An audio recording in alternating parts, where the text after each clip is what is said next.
La segunda parte del bloque 2 es lo referente a la evolución de los reinos cristianos, ¿vale? La evolución desde el norte en lo que denominamos como reconquista. Lo primero que tenemos que mencionar, ¿vale? Y que tenéis que tener más claro, es las características generales de la reconquista. Se puede caracterizar con estos tres puntos. Lo primero, los progresos y los retrocesos, dependiendo de qué reino estaba más fuerte o más débil, cristianos o musulmanes, era lo que tomaba la ventaja y avanzaba por el territorio.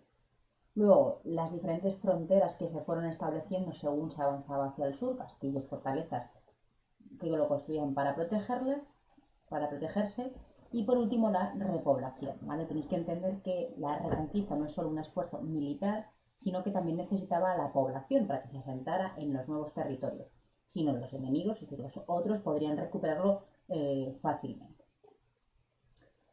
Cosas importantes, bueno, tenéis que entender que en este periodo la unión y la división de los reinos es algo normal como resultado de las herencias y de los juegos entre casamientos, matrimonios de esos herederos. Por ejemplo, León y Castilla, su unificación y su división serían unos ejemplos, ¿vale? También tenéis que entender que la expansión de los reinos peninsulares medievales estaba muy relacionado con lo cerca que estaba la frontera musulmana. Y hay algunos que se expanden mucho más y hay otros que avanzan mucho menos, ¿vale?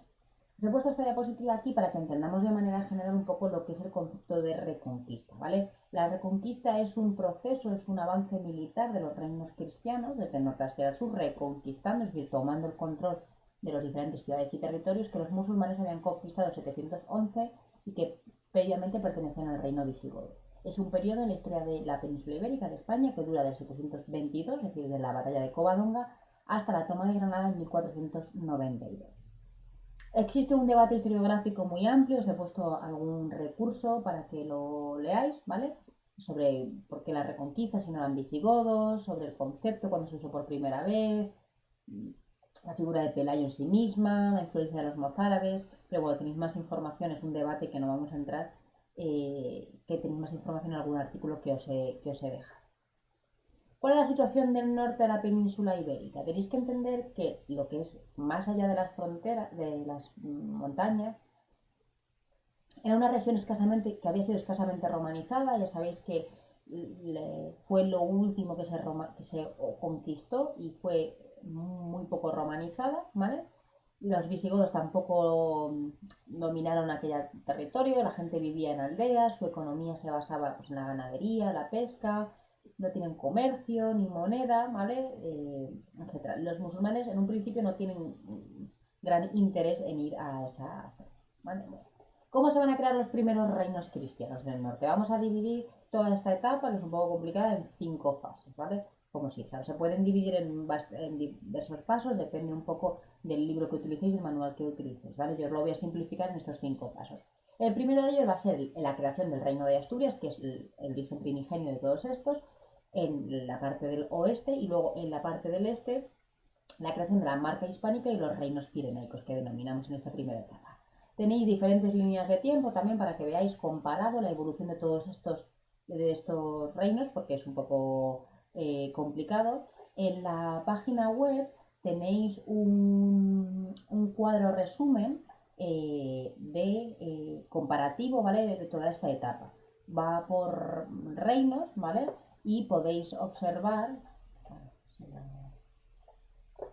¿vale? Podéis observar un poco la evolución de los diferentes reinos, etc. Mientras se carga en la parte, ¿vale? Este es el documento que tenéis en la página web y que organiza pues, la evolución de Al-Ándalus, Portugal, Asturias, Castilla, Navarra, Aragón y Cataluña, y por colores, ¿vale? Pues cuando, por ejemplo, con Sancho III el Mayor se unifican todos, con los diferentes, pues Reino Castilla, Asturias, León, Castilla y León cuando se unen, ¿vale? Los diferentes reyes aquí por colores y los principales hitos de este periodo. Pero bueno, seguimos con los diferentes pasos de la reconquista, ¿vale? Lo primero entonces hemos dicho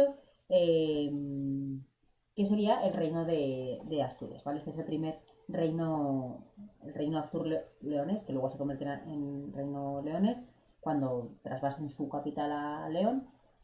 Es el origen, ¿vale? El origen de su reino se establece a comienzos del siglo VIII con la figura de Pelayo, ¿vale? Uno de los posibles nobles que se escaparon de la ocupación musulmana, pero no tenemos muy bien, o sea, muy claras sus referencias genealógicas, ¿vale? Y lo más importante, por la derrota de los musulmanes en la batalla de Covadonga en el 722. Aunque tan solo fue una escaramuza, las crónicas posteriores le van a otorgar un carácter épico, lleno de connotaciones religiosas. Leeremos en clase una comparativa de cómo lo trataron las fuentes musulmanas y cómo lo trataron las fuentes eh, cristianas, para que veáis un poco la comparativa y el significado de esta batalla para dos. Pero se va a convertir obviamente en una símbolo de la reconquista cristiana, ¿vale? La expansión del reino fue obra de los diferentes reyes, Alfonso I, Alfonso II y Alfonso III, ¿vale? Luego posteriormente Alfonso III, que fue el que conquistaría León, y por eso se empezó a llamar el Reino de León. La parte de los Pirineos, ¿vale? Estaba lo que denominamos como Marca Hispánica, que era un territorio que sirviera de barreras entre el Islam y el reino franco, ¿vale? Sobre todo emprendido por Carlomagno. Básicamente el emperador Carlomagno emprendió diversas campañas militares que arrebataron a los musulmanes pues algunas plazas catalanas de importancia, como Gerona o Barcelona.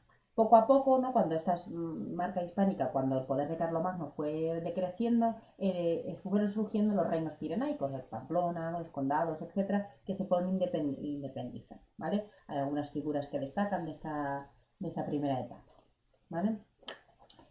El segundo paso será de cómo se convierte el reino de Asturias en el reino de León, el surgimiento del reino de Castillas y cómo van evolucionando esos reinos pirenaicos, ¿vale? Bueno, poco a poco, gracias a la debilidad de Al-Ándalus en esta primera etapa, van a progresar por el río Duero. ¿Por qué fue tan rápido este primer avance? Porque estaba despoblado y sin cultivar. Esta era un erial, ¿vale? El ejército musulmán no se preocupó por ello, es decir, conquistaron, pero luego se fueron hacia el sur. Entonces, la reconquista de este primer periodo fue más sencilla, como si dijéramos, ¿vale? Entonces avanzaron bastante, ¿vale? Eh, en esta etapa, ¿no? Pues si estaba esa tierra despoblada y sin cultivar, aunque luego hablaremos de el repoblamiento, ¿vale? Pero lo que tenían que hacer era repoblarlo, ¿vale? Y así, por ejemplo, pues se mudó la corte a León y la población del norte se fue moviendo hacia el sur. Pero en esta época, ¿vale? Está este personaje, Almanzor, que lo hemos visto en Al-Ándalus, que es la etapa de mayor esplendor, sobre todo de esfuerzo militar por parte del califato, ¿vale? Del final del califato, que hizo que se tuvieran que replegar o por lo menos frenar en su avance. Hitos importante fue cuando marcaron la frontera en el Duero, ¿vale? Y una de sus grandes representaciones que tenemos o restos que tenemos hoy en día es esta fortaleza en Gormaz, que es la mayor fortaleza de Europa, que está en provincia de Soria, muy cerquita del Duero. Esa frontera alrededor del Duero fue un lugar de constantes choques, tanto por parte de los musulmanes como por parte de los cristianos, porque esta fortaleza es el ejemplo, porque fue musulmana, luego cristiana, etc. ¿Vale? Bueno, aquí tenéis algunas de las campañas de Almanzor, etc. ¿Vale? Dentro de este segundo paso también es importante la independencia de Castilla, ¿vale? Eh, Sancho III, ¿vale? Durante esta etapa, el Sancho III el mayor, ¿vale? Murió en 1035 y su territorio se va, bueno, Sancho III prácticamente unificó todo este territorio y al dividirse su reino, ¿vale? Será cuando uno de sus sucesores, Fernando I, va a heredar Castilla y se le va a declarar rey. Tenéis que entender que la zona de Castilla es esa zona que tenéis aquí en el mapa, ¿vale? Que era la zona por la que los musulmanes realizaban la mayor parte de las incursiones en territorio cristiano. De ahí a que se desarrollaran pues, o se construyeran un montón de castillos y de fortalezas para proteger la zona, como si dijéramos, más débil de entrada del Reino de León. De ahí a que se llamara Castilla, ¿vale? Ya condes anteriores, como en el siglo X, como Fernán González, etcétera, va a unir bajo su gobierno los diferentes condados, ¿vale? Y lo van a ir heredando a los diferentes condes. Pero ya os digo que será en la herencia de Sancho III cuando uno de sus hijos se proclame rey independiente de Castilla, ¿vale? Aquí le tenemos, Fernando I de Castilla, perdón, sí, que luego unificará con Castilla y León, mostrando los símbolos reales, la corona, las leyes y etc.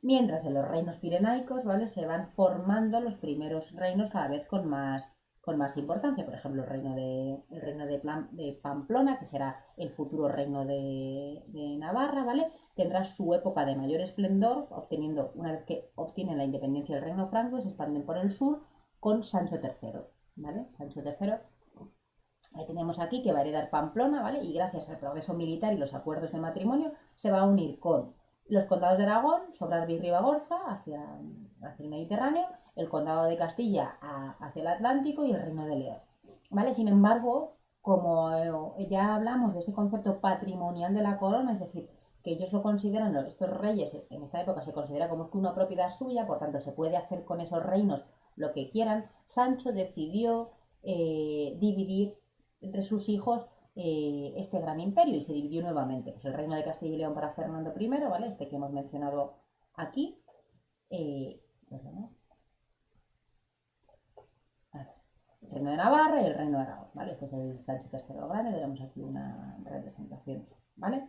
Bueno, por otro lado, el reino de Aragón también se va a independizar en esta época, ¿vale? Y van a empezar a avanzar hacia el sur. Y luego los condes de Barcelona, con Wilfredo el Belloso, por ejemplo, que es uno de los más importantes, de los nombres más destacados, porque reunió bajo su mando los principales condados catalanes y gobernó con plena autonomía, aunque se va a mantener como vasallo del rey Franco, ¿vale? Pero se va a empezar a expandir por toda esta etapa. Bueno, si continuamos, bueno, pues eso, todos los mapas. Bueno, no os lo he mencionado, pero en esta época también surge el reino de Portugal, ¿vale? También se independiza en esta etapa, era un condado que pertenecía a León, pero su segundo conde, Alfonso Enríquez, se va a proclamar rey en 1143 y desde entonces será Portugal un reino independiente que mantiene la misma evolución que el resto de los reinos cristianos, ¿vale? O sea, al sur contra Al-Ándalus, reconquistando el territorio, o sea, avanzando por el territorio igual que hicieron el resto de los reinos cristianos. El tercer paso va a ser el progreso, ¿vale? Seguimos con el progreso, a partir, sobre todo porque aquí estamos en el periodo de reinos de taifas de Al-Ándalus, por tanto el progreso va a ser cada vez mayor, la expansión de Castilla y León hacia el Tajo y la conquista del Valle del Ebro por parte de las potencias pirenaicas. ¿Vale? Entonces es lo que os decía. Esto es importante. Algún hito importante de este periodo fue la toma de Toledo, la conquista de Toledo por Alfonso VI en 1085, porque suponía la recuperación de la antigua capital visigoda, y si estamos intentando entroncarnos y justificar nuestro avance con la monarquía visigoda, pues era como un golpe de efecto, ¿vale? Importante también en esta etapa la figura en el siglo XIII de Alfonso III, ¿vale? Que se proclamó emperador de todas las Hispanias, ¿vale? Los otros reinos peninsulares le tuvieron que pagar vasallaje, ¿vale? Y como que hubo una unificación entre comillas, pero bueno. En este periodo tenemos esta etapa, estos reinos, ¿vale? El reino de Portugal, como hemos dicho, van avanzando hacia el sur, el reino de Castilla y León unificados, el reino de Navarra que se va a quedar atascada, ¿vale? Porque Aragón y Castilla le van a cerrar el avance hacia el sur, por tanto va a subsistir hasta el siglo XVI, va a subsistir muchas veces poniéndose bajo el gobierno de los francos, ¿vale? De los reyes franceses, para que le protegieran en contra de los intereses de sus propios vecinos de la península ibérica. Y los condados catalanes, Aragón, etcétera, van a ir avanzando todos hacia el sur. Estoy simplificando mucho, que hay muchas guerras, muchos conflictos entre los diferentes reyes, por ejemplo, por las diferentes dinastías, los Trastámara, etcétera, pero quiero que os quedéis con una idea general de lo que era la Reconquista. El cuarto paso, ¿vale? Es como tenemos la corona de Castilla y León ya totalmente unificada, cuál es el avance de los principales, ¿vale? La corona de Castilla y León, ¿vale? Tenéis ahí una evolución de las veces que han estado juntos o separados, ¿vale? En 1230 es cuando se juntan definitivamente y ya se llaman la corona de Castilla. Y en este periodo procedemos a los mayores avances de la Reconquista, como las Navas de Tolosa, que fue un gran hito para los reinos cristianos. El reino de Portugal, como os he estado mencionando antes, a raíz de la independencia por Alfonso Enríquez, se van a ir expandiendo de manera independiente. A veces se van a aliar con Castilla para su avance, pero bueno, si no de manera independiente. En Aragón, ¿vale? Se va a firmar unos acuerdos matrimoniales, ¿vale? entre el conde de Barcelona, Ramón Berenguer IV, y la heredera de Aragón, Petronila, que suponía así el nacimiento de la corona de Aragón. Van a centrar gran parte de sus esfuerzos, sobre todo Aragón, hacia la expansión por el Mediterráneo, aunque figuras como Jaime I el Conquistador van a tener mucha importancia en lo que es la reconquista por el Mediterráneo, conquistando pues, Valencia, etc. El reino de Navarra, lo que os he dicho antes, que es una evolución del reino de Pamplona, debido a su localización se va a quedar ahí atascada y no va a poder extenderse hacia el sur. Os he puesto aquí pues, una análisis de estos 4 reinos, cómo no van a luchar entre ellos para controlar más territorios. Aquí tenemos una serie de acuerdos que van a llegar, por ejemplo, el Tratado de Tudela o el de Cazorla, ¿vale? Por el cual los principales, Aragón, Castilla, se van a ir dividiendo los territorios que iban a reconquistar. Por ejemplo, si volvemos a este mapa que teníamos aquí, ¿vale? Estos son los territorios del acuerdo, pero por ejemplo, si vemos, voy a ir un poquito más adelante al mapa, ¿vale? Si vamos viendo la evolución de los propios reinos cristianos, veis en este mapa cómo la corona de Castilla llega a un momento en el que, en vez de ir recto, como si dijéramos, y dejarle toda la parte levantina del Mediterráneo a la corona de Aragón, llega un momento en el que la parte de Murcia, sobre todo, la parte de Alicante y Murcia, llega a un acuerdo con Aragón, el Tratado de Cazorla, por el cual va a ser propiedad suya. Entonces, estos son conflictos, obviamente, toda la parte de frontera que se tendrán que dividir entre los diferentes, las diferentes coronas, ¿vale? Bueno, llegamos así al quinto y último paso, ¿vale? Que es a partir de las Navas de Tolosa al final de la Reconquista, ¿vale? Esta es la última etapa que, a partir de las Navas de Tolosa, que supone un hito en el avance de la Reconquista, se va a incorporar pues, Extremadura, Valle del Guadalquivir, etc. A partir de este periodo empieza una etapa, a partir de pues, desde 1292 hasta 1462, en los cuales se va conquistando prácticamente todo el sur peninsular, ¿vale? Y se quedó reducida la parte del imperio, perdón, de la parte de Al-Ándalus al reino de Granada, al reino nazarí de Granada, hasta la entrega de llaves en 1492 por los reyes católicos que procedieron a terminar la unificación. Pues esto sería un poco los 5 grandes pasos en los que podemos resumir. Sobre todo es hablar de las grandes etapas de la reconquista a raíz de la formación de los grandes imperios, perdón, de los grandes reinos, ¿no? Castilla, cómo se forma Castilla, cómo va obteniendo cada vez más importancia, Aragón, cómo Navarra se queda encajada o cómo Portugal se desarrolla su propia reconquista. La segunda parte de este epígrafe son los modelos de repoblación. Hemos dicho que uno de los pilares principales de la reconquista es la repoblación, es decir, llenar de gente, ¿no? Pues estos territorios. Hay diferentes modelos y cada uno ¿vale? Lo tenemos aquí, cada uno se relaciona con un momento de la evolución de la propia reconquista, ¿vale? Bueno, lo primero está la repoblación por presura, es típica de los primeros siglos, del octavo al décimo, ¿vale? Y se va a aplicar sobre todo a os lo pongo aquí sobre el mapa mejor, ¿vale? En este mapa se va a aplicar sobre todo a las tierras situadas al norte del Duero y del Piedemonte Pirenaico. Fue impulsada por la presión demográfica existente en los reducidos núcleos cristianos iniciales y tuvo a su favor que los territorios ocupados estaban prácticamente despoblados, por lo que no requerían una conquista previa. El sistema de presura consistía en la simple ocupación de las tierras sin dueño, ya que según el derecho romano la puesta en cultivo de un terreno despoblado otorgaba al que lo hiciera la propiedad sobre el mismo. Este procedimiento se realizó por iniciativa de grupos de campesinos o por iniciativa de nobles y monasterios, lo que tuvo como resultado el predominio de la pequeña y la mediana propiedad de las tierras. La segunda parte, ¿vale? Van a ser los concejos o repoblaciones municipales o concejiles, ¿vale? Que sería la parte amarilla clarita aquí, que es la típica de los siglos XI y XII. Esta es la que se sitúa entre el Duero y los montes de Toledo, en el sector occidental y en el Valle del Ebro en el oriental. Fue favorecida por el crecimiento demográfico de los núcleos cristianos. El territorio se dividía en concejos con grandes términos o alfoces regidos por una ciudad o villa cabecera, en la que se instalaba un representante del rey y un grupo de caballeros para defenderla, sobre todo en las zonas de frontera, pues necesitaban su defensa. Una vez constituido ese concejo, el rey le otorgaba un fuero o carta de población o carta puebla, ¿vale? Que básicamente es el conjunto de normas que regulaban todos los aspectos de la vida municipal. A los nuevos pobladores se les concedía un solar para levantar su casa, sus tierras de cultivo, que al cabo de unos años pasaban a ser de su propiedad. Y también tenían una serie de bienes comunales, ¿vale? De bosques, de zonas de pastos que serían comunes a toda la villa. La población musulmana en estas zonas era numerosa y en general se les va a respetar sus propiedades. La estructura resultante, ¿vale? Es un predominio de una propiedad medianamente libre, ¿vale? Y muchas tierras comunes. La siguiente tipo de repoblación son aquella que denominamos de órdenes militares. Para ello os voy a enseñar este mapa, ¿vale? Que nos muestra la organización, ¿no? O la división de las diferentes órdenes militares. Las zonas afectadas fueron el Valle del Guadiana, la provincia de Teruel y el norte de Castellón, ¿vale?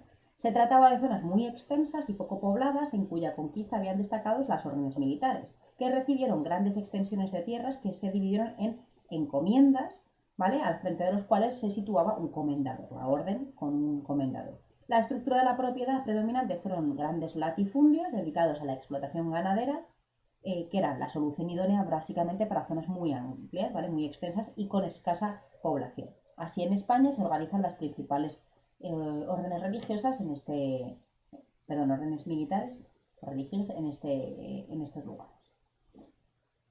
La última va a ser la repartimientos, ¿vale? La repoblación por repartimientos, que es típica de la segunda mitad del siglo XIII, que destaca en el Valle del Guadalquivir y el litoral levantino de Castellón a Murcia, ¿vale? Que fueron las últimas zonas que se reconquistaron. Tras la ocupación de una ciudad con sus territorios circundantes, los oficiales reales hacían inventario de los bienes obtenidos y los repartían entre quienes habían participado en la conquista, dividiéndolo en lotes o repartimientos, donadíos, cuyo tamaño y valor estaba en función del rango social del quien lo recibía. A los numerosos pobladores musulmanes de estas zonas se les permitió permanecer como colonos, pero muchos prefirieron irse a Granada o a África. El resultado fue la creación también de grandes latifundios en poder de la nobleza, de las órdenes militares y de la iglesia, ¿vale? Que también es parte de esto que os he enseñado, ¿vale? Hasta aquí sería la parte relacionada con la reconquista y los modelos de repoblación.